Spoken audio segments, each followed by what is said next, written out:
ارسلان حمید کے 2 پلازے مکمل ہیں، 2 نامکمل ہیں اور 1 پلاٹ ہے، اس پہ آپ کے متاثرین کا قبضہ ہے، آپ اس کی پراپرٹیوں کا قبضہ ہمیں دلائیں۔ پھر انہوں نے یہ کہا کہ آپ ایک اسکروٹنی کریں، 12 ارب میں سے صرف وہ پیسہ جو لوگ گھر سے لائیں اس پہ لائیں۔ غرض یہ ہے کہ انہوں نے کہا کوآپریٹو ریسٹار یا ریسٹار سے اجازت ہم لیں گے۔ یہ تمام معاہدے کو میں نے کہا کہ باہر 1500 متاثرین کھڑے ہیں، اپنے افسر کو بھیجیں تصدیق کرے۔ ان کے ڈائریکٹر لیول کے بندے نے 1500 لوگوں کے سامنے اعتراف کیا، ہمارا یہ معاہدہ ہوا۔ ایک لمبی میٹنگز، اور یہ میٹنگز تقریباً 20 مرتبہ چلتی رہی مختلف وقت میں۔ یہ گلبرگ کی انتظامیہ جھوٹ پر جھوٹ، جھوٹ پر جھوٹ، جھوٹ پر جھوٹ، انہوں نے ہماری زندگی عذاب کر کے رکھ دی۔ چلتے رہے، جب بھی ہم اسٹرائک کی طرف گئے انہوں نے انٹروین کیا، ہم صلح چاہتے ہیں۔ انہوں نے جو سرکل ریسٹار ہے اس کو لکھ کر دیا، ہم صلح چاہتے ہیں، ہم ان کی ساتھ ہر باتیں مانیں گے۔ انہوں نے ڈی آئی جی اسلام آباد کو کہا ہم ان کی ہر باتیں مانیں گے۔ انہوں نے ڈی سی اسلام آباد کو کہا ہم ان کی ہر باتیں مانیں گے۔ ہوتے ہوتے دسمبر میں 3 دسمبر کو ہم نے اسٹرائک کرنی تھی، انہوں نے پھر لوگ ہمارے ساتھ بھیجے، صرف ہمیں دسمبر کا مہینہ دے دیں، ہم دسمبر کے اندر اندر متاثرین کو کمپنسیٹ کر دیں گے۔ لیکن دوستو بعد میں ہمیں پتہ لگا ہم سیاستدان نہیں، سادہ لوگ ہیں، ہم سیدھے سادے پاکستانی ہیں۔ اس 1 مہینے میں انہوں نے 4 عمل کرنے تھے، اور اگر یہ اسٹرائک ہو جاتی تو وہ عمل نہ ہوتا۔ ایک، سوسائٹی کے پریزیڈنٹ کا مدت ملازمت ختم ہو رہی تھی، وہ چاہتے تھے کہ اس کو ایکسٹینشن ملے، اور اگر اسٹرائک ہوتی تو ایکسٹینشن نہ ملتی، اس لیے کہ میاں شہباز شریف صرف ان لوگوں کو اپائنٹ کرتے ہیں جو بہترین دیانتدار اور جن کا دامن کسی قسم کی کرپشن سے پاک ہوتا ہے۔ انہوں نے ہمیں ٹھنڈا کر کے گلبرگ کے جو پریزیڈنٹ ہیں ان کو 1 سال کی، میں یہ کہتا ہوں کہ ہمارے پرائم منسٹر کو دھوکہ دے کر 1 سال کی ایکسٹینشن لے لی۔ انہوں نے میریٹ کے ساتھ ایک ایم او یو سائن کرنا تھا، انہیں پتا تھا کہ اگر اسٹرائک ہوگی تو ایم او یو سائن نہیں ہوگا، انہوں نے وہ ایم او یو سائن کیا۔ انہوں نے ایک نیا پروجیکٹ لانچ کرنا تھا، انہیں پتا تھا اسٹرائک ہوگی، ناکام ہوں گے، انہوں نے اس کو لانچ کیا۔ انہوں نے ایک فٹ بال کے میچ کے سائن کرنے تھے، وہ انہوں نے سائن کیے۔ غرض ہمیں صرف استعمال کیا، ہم سے جھوٹ بولا۔ ہم کون لوگ ہیں؟ ہم کون لوگ ہیں؟ ہم مسلمان ہیں، ہم پاکستانی ہیں، ہم امن پسند شہری ہیں، ہم مظلوم ہیں۔ آج ہمارے گھر میں قسمہ پرسی، فاقے، پریشانیاں، اذیتیں، دکھ، ہر دن ہم دکھ کا کاٹتے ہیں اور ہر رات ہم دکھ کا گزارتے ہیں۔ اور خدا کے بندو ہمارے ساتھ کھیلتے ہو۔ ہماری گزارش صرف ایک ہے، ارسلان حمید جب گرفتار ہوا اس نے پولیس کو بیان دیا، اس نے کہا جناب میں گلبرگ کی انتظامیہ کا فرنٹ مین ہوں، یہ تمام پلاٹ انہوں نے مجھے 2 نمبر طریقے سے الاٹ کیے، ہر قسم کی قانون کی دھجیاں اڑائیں، 25% لے کر مجھے قبضہ دیا، غلط طریقے سے میرے نقشے پاس کیے، مکمل میری سپورٹ کی، اور جو باقی باتوں کے علاوہ اس کی بہت ساری باتیں ہیں، اگر اس کا بیان اگر آپ لینا چاہیں تو اس کی کاپیاں جس صحافی کو چاہیے ہوگی اس کے دستخط اور انگوٹھے کے ساتھ دوں گا۔ اور ارسلان وہ آدمی ہے جس کے نام پر یہ ساری پراپرٹیاں تھی، جس نے لوگوں کو لوٹا۔ اس کی سب سے بڑی بات آپ کو بتا رہا ہوں، اس نے کہا الیکشن جب گلبرگ کی انتظامیہ کے ہو رہے تھے 2 دن پہلے مجھے بلایا گیا، کہا گیا الیکشن کے لیے پیسے چاہیے، فوری طور پہ 2 کروڑ دو۔ میں نے 4 گھنٹے میں انہیں 2 کروڑ روپیہ دیا۔ رات 10 بجے شجاعت اللہ قریشی نے مجھے ایک پلاٹ کو قانون کی تمام دھجیاں بکھیرتے ہوئے الاٹ کیا، اور اگلے دن مجھے اس کا قبضہ بھی دے دیا گیا، اور اس پلاٹ کے اوپر میں نے لوگوں کو 3 ارب روپے کا لوٹا۔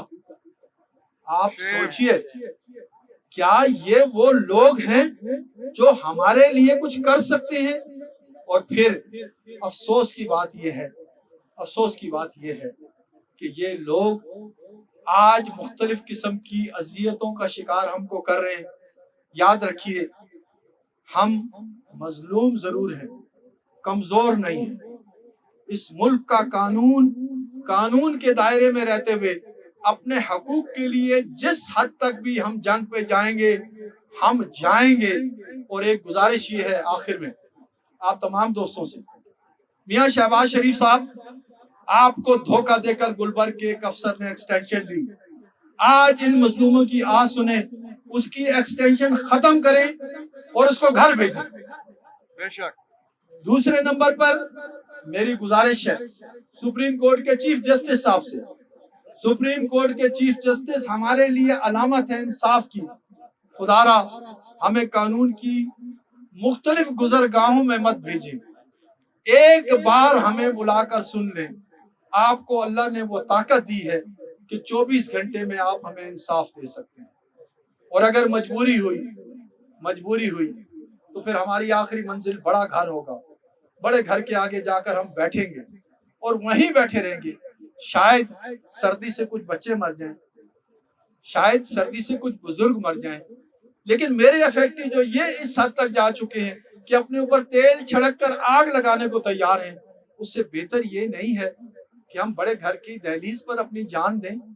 شاید یہ جو سیاستدان ہیں، یہ جو بیوروکریٹ ہے، اور مزے کی بات یہ ہے شجاعت اللہ قریشی اور گلبرگ کی انتظامیہ نے مجھے ایک میسج دیا ہے، جاؤ جو کر سکتے ہو کر لو، اس ملک میں کوئی ادارہ ایسا نہیں ہے جو ہمارے خلاف کھڑا ہو سکتا ہے یا ہماری باز پوچھ کر سکتا ہے، یہ سارے ادارے میں جتنے باثر لوگ ہیں بقول ان کے ہم نے ان کو کانا کیا ہوا، ایسا نہیں ہے۔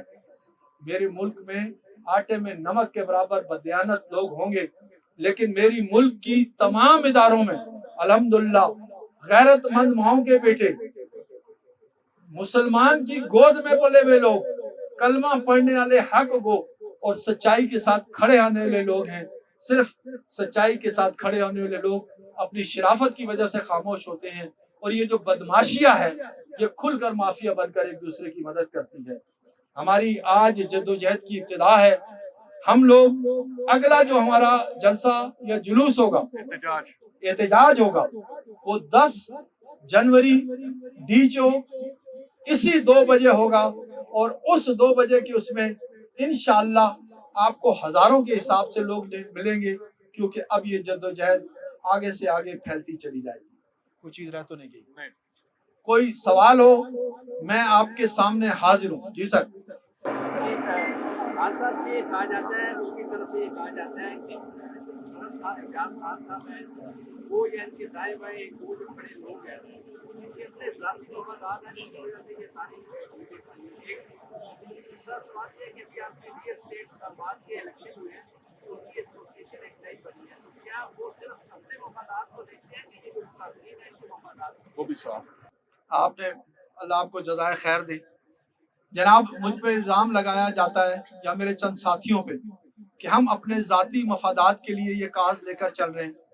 میں آج اس پاکستان کے انتہائی محترم پریس کے سامنے ایک اعلان کرتا ہوں، گلبرگ کی انتظامیہ کے جتنے لوگ ہیں وہ، اور میں اور میری کمیٹی کے جتنے لوگ ہیں وہ ایک مسجد میں اکٹھے ہوتے ہیں، ہم اکٹھے نماز پڑھتے ہیں اور قرآن پہ ہاتھ رکھتے ہیں، وہ بھی قرآن پہ ہاتھ رکھیں کہ وہ بددیانت کرپٹ، اور انہوں نے گلبرگ سے مال نہیں بنایا 2 نمبر سے، اور ہم بھی قرآن پر ہاتھ رکھتے ہیں کہ ہمارا کسی قسم کا کوئی ذاتی مفاد ناجائز موت اور میری ذات کے لیے 1 پیسے کا الزام اگر یہ ثابت کرتے ہیں، جو سزا پورے صحافی برادری دے گی میں وہ سزا برداشت کروں گا۔